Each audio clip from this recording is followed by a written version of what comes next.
ng'abantu bajajinga okusinziira ku background yaabwe abalala ne bajajinga okusinziira ku ndowooza yaabwe oba okusinziira n'obumanyirivu oba n'education gye balina ku kintu. Ndabeko ensonga ekutte ensonga esinza okukwata abantu omu babiri, ensonga y'ono omwana Luwi Light ng'alina statement zaavaayo zakola nagamba ng'akula yakozesebwanga oba uncle we. Ne tulabako abantu ab'enjawulo abaziba ku allegation bweziti. Kasina batalala nja bbawa kasito waliwo abaana waliwo abawala abato aba Philippines babiri abalaba buno obuzannyo bwa ina aba Philippines baba mu bita bamanyi nga abava mu Philippines.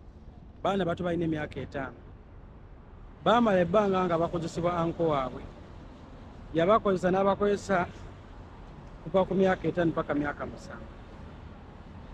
Baavaayo ne boogera nga wayiseewo emyaka 2 okuva yatandika okubakozesa.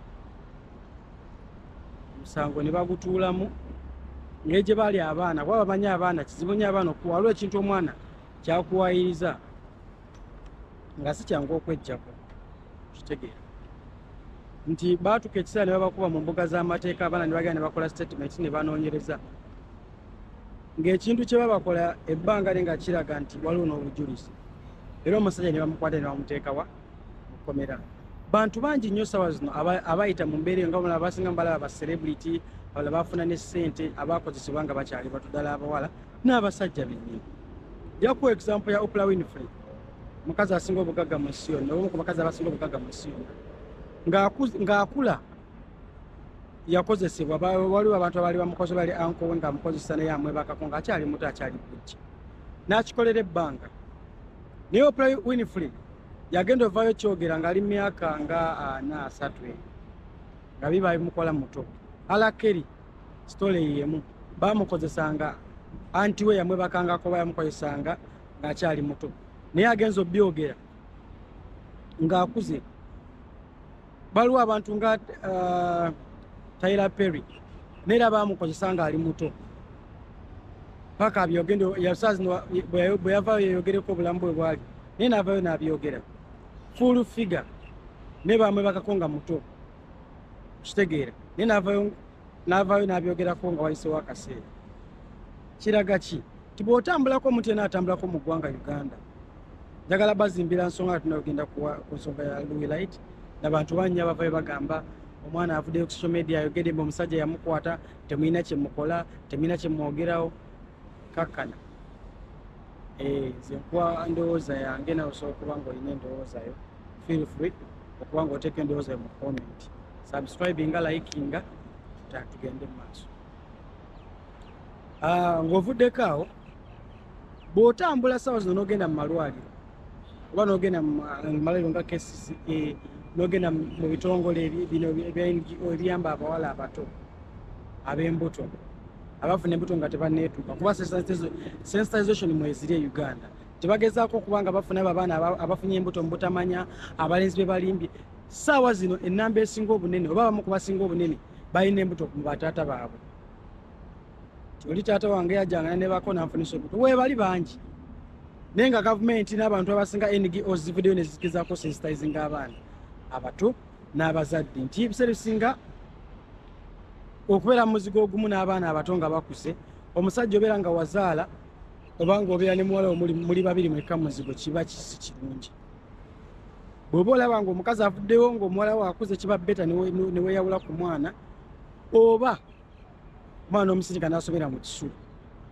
Bw'omwana bweyongera okukula ng'obeera naye abasajja mubimanyi abasajja balina abakazi abaanoba maama w'omwana afudde omwana bwe batandika okuterekawo emmere biki otandika olaba omwana oyo obulala abazadde abamu.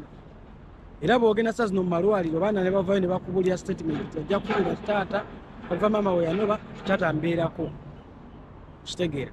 Ate ng'ekisinga okuwunyisa abaana bangi bavaayo tebasobola kwogera baba scared kati taata we bamusiba ani anandabirira taata we bamusiba era osanga abasinga nga taata abadde maama afudde sirimu omwana talina taata n'amusiga sirimu ng'amukozesa emirimu maama gye yandikoze. Omwana n'akula n'afuka maama nga muto, omwana n'akula ebirowoozo nga muto tibudde obuziba omusoberera. Mwabirabyeko olwakuba abantu abasinga babikozesa bubi. Balayoko controversies ezazze nti twasose uli ambo omukazi agamba taata wange taata w'abaana ajja ekiro nakozesa bawala bange n'abalala ne bavaayo mu video ne boogera nti taata atukozesa nze taata ankozesa ate essaawa zino omwana yakomyewo yennyini n'alaga nefeso nagaa nti taata tankozesa abantu abamu babikozesa babyogera bakozesa incident nti taata akozesa abaana be bulungi ne baleeta ekifaananyi nti omusajja muputrayinze mumutidde ekifaananyi because mulina kyemukayanira abo nabo weebali naye nga bebakozesezza bebangi bebebaseeko bebarepinze bebanyi bebasindikirizwa mu kikolwa ekyo bebangi ate nga baana bato bw'ogenda n'okebera amalwaliro nga bwe nagamba ezikesisi zimanya likyahandi bw'ogenda eno bw'ogenda nerabiddeyo waliwo gundi ey'abaana abawala abato osangayo abaana abalina HIV osangayo abaana abalina bebafunisa embuto abafuna early pregnancies osangayo ba school dropouts bonna abalina obulwadde bwa mukenenya bagezaako bateeka wamu obagiyita naggulu teenage center erako abaana bamakumi bwobulira abaana abo sitole ze banyumya ngeri bafunamu obuto ngeri bafunamu obulwadde ng'ogyeko be bazaala nabo omanya nti ensi yayononekera amateeka ojja kwebuuza amateeka galiwo yes buli gwe bavaayo ne baconvictinga oba buli avaayo nayogera nti bankwata wabawo ekikolebwa naye abaana bangi abali bali mu buliri basirise bati mu kutya bwe banakwata taata wange nabeerawo ntya bwe banakwata taata wange banandaba batya era abamu babimanyi bikolera mu famire z'abantu nga nabamu banene omusajja ono amaanyi galina mu ggwanga onaasobola okwogera mbu ayagala yebaka ku baana be abantu abasinga babudde ne bagenda gangenda kwogera abamu ne babatta ne babatuga abawala abasinga baliwo mu kutya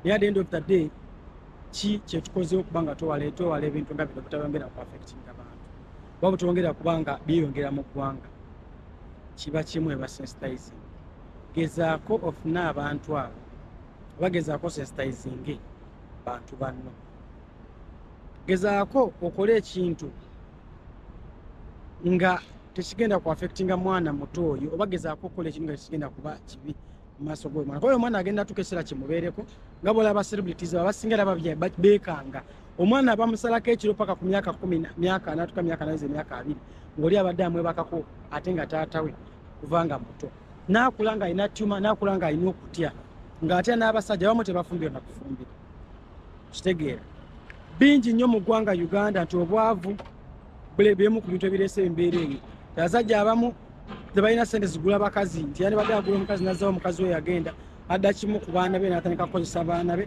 n'atandika kwebaka ku baana be n'abo abasinga abasiiga obulwadde abalala n'abateeka mu mbeera etali ki nnungi naye nga tuvudde awo njagala ngezeeko kubanga okwogera ku nsonga ya Luwi Light mbaako nekyenzimba kyemba kyemumanyi okukwata abaana bebiri era kubi nnyo buli musajja yenna eyebaka ku mwana atanaweza myaka giri oba buli musajja yenna eyebaka ku mwana we bw'ogenda ku mbeera y'ennono ngaffe Abaganda ate naffe abantu abatali nsolo baffe Abafirika batali nti ente tekirina buzibu ffe abantu kiba kibi oba kye bayita insensitive okubanga oyagala omwana owuwo avudde mu ntumbo zo Buganda tekikkirizibwa bw'otunuulira nti ne bw'aba mwana wa muganda wo tosobola mwebakako naye waliwo ebisajja bikaggwa ensonyi waliwo ebikazi bikaggwa ensonyi ebitasobola tutunuulira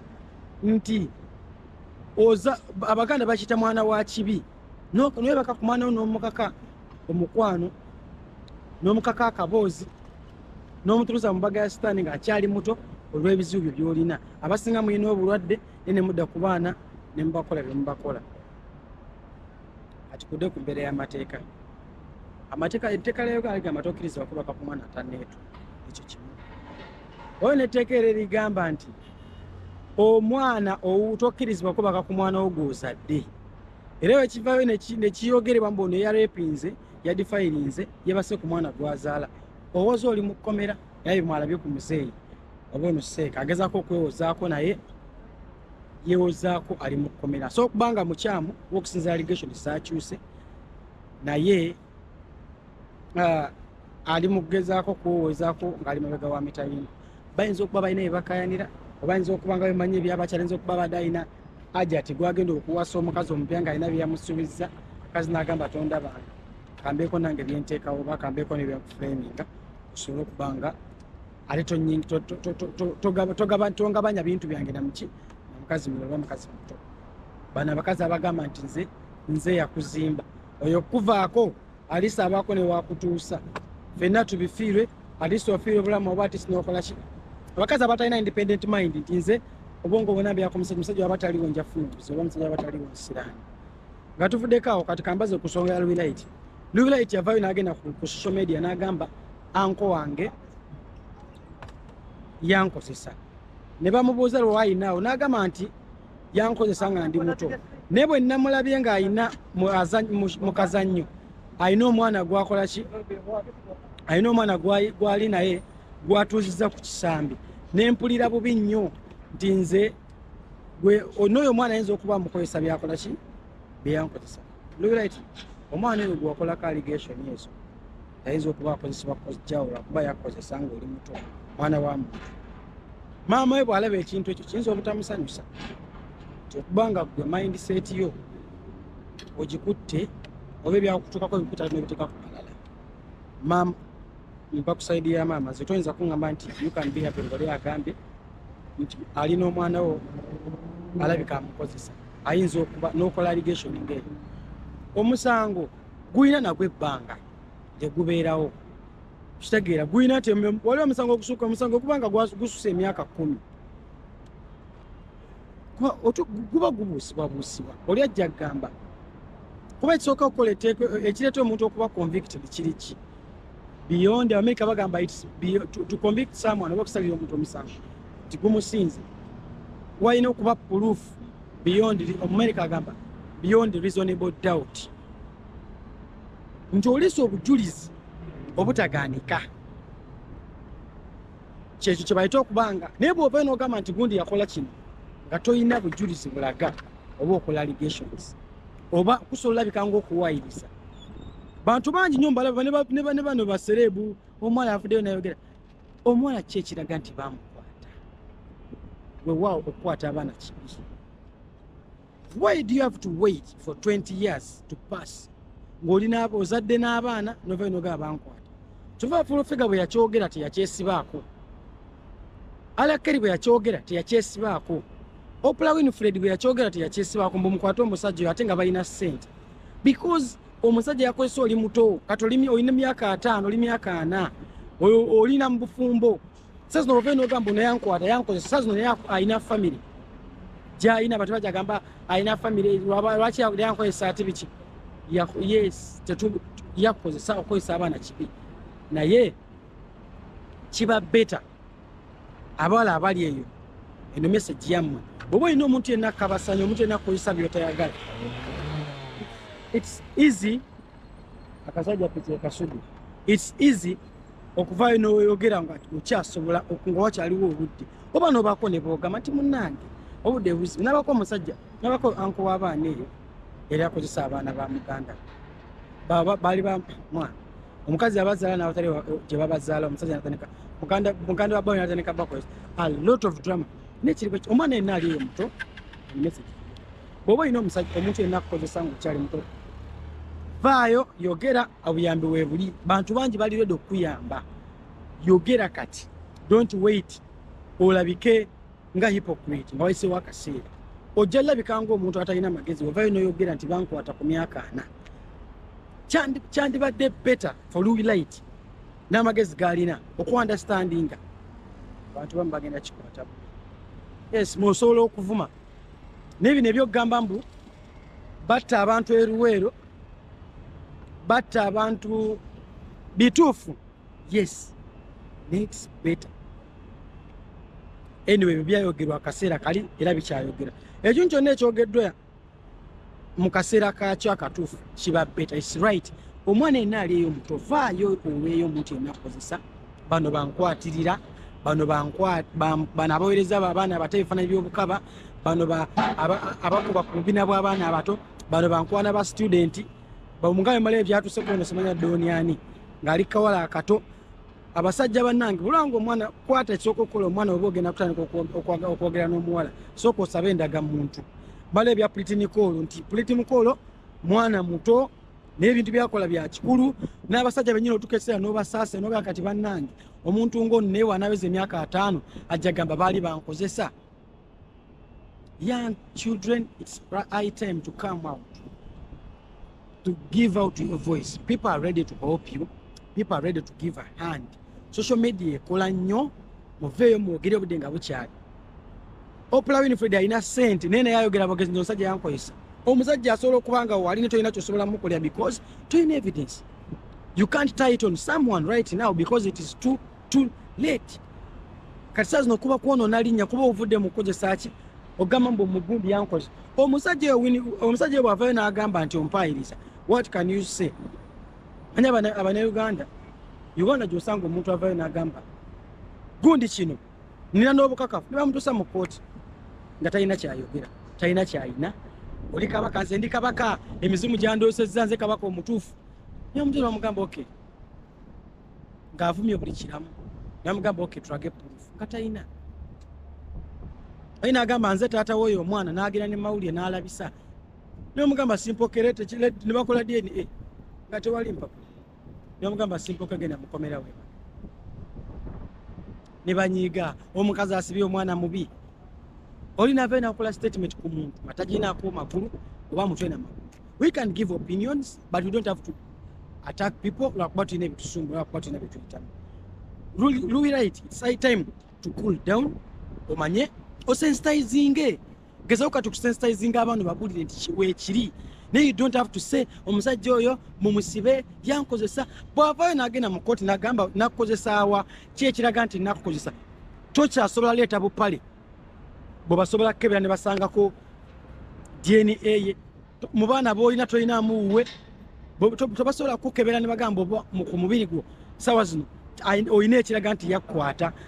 Tolina kiraga kyonna nti yakkwata. Kuba ebiseera ebisinga bwe bakwata omwana omuto omusajja alina basukka ne bakebera empale y'omwana ne bakebera ne ye gy'abaddemu zandaweya zonna ne bakebera omwana munda oba akyalimu DNA oba okyalimu aga amazzi abasajja ge balekamu ne babakozesa bupiira bakebera omwana omuwala nti pads ziriko gundi yonna damage ko omwana omuto buli omugenda mu bisajja mmwe omudamaginga abatanneetuka batanatuuka kukola ki oyuza muyuze mwabasodomizinga abalenzi n'okwatakana omwana akalese ku ssomero kasomesa n'okadda emabega n'okakola ebintu ebyesitaza. Kitegeera sasa nosanga amasomero ddamba nga liyigiriza olaba abaana amazina ge bazina ku masomero n'obasaasira n'osasira n'abasomesa. They are better way to do stuff. Kitegeera eno ensonga ya Luwi Light nungi nti avuddeyo n'ayogera. It's too late for her. Sasa nakola oli mukwala ejinga olinga ali kuhiya se ojja nyiiga abantu bajja kuvuma naye the truth is come out at the right time. Baana bange banyina bafa abato baganda baga abalenzi oba olina omuntu yenna kukola ebintu ebikyamu mu kaseera ako bwoyogerera nga tusobola okukuŋŋaanya obujulizi. Toweza myaka 5 ng'amaze n'okuyingiza emize gy'obusiyazi nga kyasobola kudda mu n'ogamba nze bankozesa nga ndi muto b'ensonga lwaki nafuuka musiyazi. Yes, it was a mistake bakutandika oli muto. It was kyakolebwa mu nsobi. Okitegeera oli abikuyigiriza ng'oli muto kibi nnyo naye ate what can you say? Kikyoyinza okyogerako ekyo toli yakozesa ng'oli muto naye lwaki ozze kati oli myaka 4 oli myaka 5 balakeri babakozesa naye yakiyimba bibi mu biyimba nti anti wange yanebakangako ekiro naye ekikola sezalekera alina sente zasobola okonvictinga omuntu. Tera peri mugagga nnyo awoninga studio alina awoninga movie studio mu America naye talina kyayinza kukola ku muntu yamukozesa nga ali muto. Baana bangi nnyo abato mu America bebakako tebiri Kampala yokka. Bw'ogenda mu institution za Uganda kati zenigi ozina abaana abawala abato abalina embuto ng'esinga abaana bebabasako ne balwaza ebikulukuto nga abimukola muzadde we but nothing is done. Teri muntu avuddeyo n'agamba obaki oli abwate n'okulumiriza taata we mbwe yamwebakako. Abaana bantu bangi bali awo mbufumu mubalaba ba celebrity naye ng'alina omwana wa taata we naye bw'anaweza ebbanga ng'agamba omwana amubuza taata aliwa. Come out at the right time. Don't wait. Please don't wait. Tomala fuuka funa damage. Ono omusajja kati nemulaba takyava mu kkooti bw'abaana bamusodomizinga abalenzi simanya biki. Mumulaba wa kyaki eno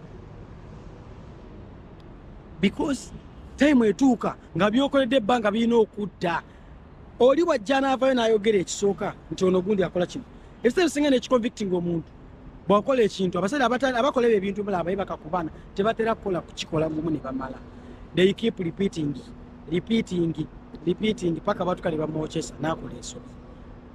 Naye oli ku musajja okuteva okuba omutaddeyo videos otaddeyo ebifaananyi bye oliko sure naye banagamba ne bagamba Luwi Light leeta ka video oba message omusajja akwebakako oba leeta obujulizi omusajja yakwebakangako. Emyaka gy'olina ng'olina n'omwana tokyasobola lumiriza muntu ekyo wandibadde abakwetodde bakikugamba bano bafifi simanya da queen simanya bano banalabe no simanya posha. They are talking about mbovudde. Yes, we feel your pain. I'm telling you, we feel your pain. Omusajja yakolera ddala bubi naye right now it is too late. All you have to do is sensitize the people, sensitize abaana abato abayitamu embeera basobola okubanga bavaayo baleme kukola nsobi gye wakola ensobi okubanga wato wayogera obudde bwayita kati saawa zino ya arranging oyogera bwogezi. Omusajja ajjagamba omuweereza alina famire alina abaana byonna bye yakola birina Katonda kati yafuka wa Katonda alina omujajinga yakola ensobi. Basajja bangi abakola ebintu byakola simuwolereza era aba yakola ebintu mukyamu nnyo naye right time is everything. Tolinda ngomaze kuyuza kwononeka wansi, tolinda ngomaze kwononeka mabega. Abazadde mukebere abaana, abazadde mufe ku baana. Omwana bava ku ssomero mutwale bamukebere oba yeegatta.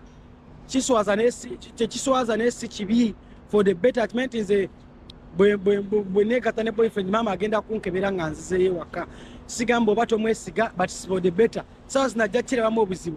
Bantu baana bangi nnyo abato abalenzi oba abaana abawala balaba ebintu bamaama byebakola bataata baabwe oba taata byakola oba maama byakola taata. Saawa zino tasobola biraba muto naye bwakula mu myaka egyo mu maaso gyagamba kino kyekyajja wano taata wamala ensonga lwaki yava wano because maama yali akola kino kino. Luwi Light ali mu bulumi. Luwi Light alina byayitamu naye right now waliwo akaseera kootuuka ogenda kwogera ekintu kikuswaza kikudiminishing kiwe bagundi bo bantu kuba kati Luwi Light ali mu bintu byakwevuma oba mulimu simanyi yevuma ne bagundi malayoko mu bata ez'enjawulo ali aba abusive biki n'ebisigadde buli muntu alina bakola content we but nja mubuuza saawa zino bacompetitive bivuma nabo baweebyokukola saawa zino full figure yavayo naga bankozesa simanyi bagundi buli ayogera ekyo kigulu kye bakwata Luwi Light ndeyo yokuvuma simanya biki byonna ebawo ne bagattamu obimanyi batera okwogera. I can't say that once nzira abantu benswali okitegera balina ebyogera ne babikuteekako ne bakuteeka ku gundi ku zadde eryo biki nga balireetinga ku point eyo naye ebintu emu webiba bigenze nga tewasobola kukola vayo sensitizing coming away that nti bannange njagala mpisa message eno abaana abali ayina nga olina omuntu eyakukozesa vaayo voice nga tekyatuka kugoweka but come in the way of sensitizing people. Oshitege nesa zino lingo mukwata enaku zino teba do you have the reasonable you have like the reasonable can you go beyond reasonable doubt kwa betinga omusajja oti yakozesa can you ekibuuzo ekyo kyebuuza kibanakedde wabanakedde ku makyana kube nakuleta mu kooti bano bonna abanajja ne bonaleta TikTok namba nga abantu bali bina nga bagamba ye yamukozesa nga teri alina bujulizi nga bakozesa nga saa zino amagulu gumavaamu n'omwana n'ofuka muzadde ojja kwokya. They are better way to do stuff. Bw'oba otandise n'okukwata ebifaananyi omusana n'obitambuza ku social media muyakuwa nga tolina bujulizi you're making mistake. Kino kiri kale ng'ovunaana Museveni ani yagamba mu Museveni yatta abantu miliyoni 5 statement ngezo nti Museveni yatta abantu miliyoni 5 statement ngezo gwe bakira kumache bakubuuza yatta abantu 5 yes asobola kuba nga alina beyatta naye bajja kubuuza abantu miliyoni 5 mulina miliyoni mmeka tetuweza na miliyoni 2 oba oyo kyezi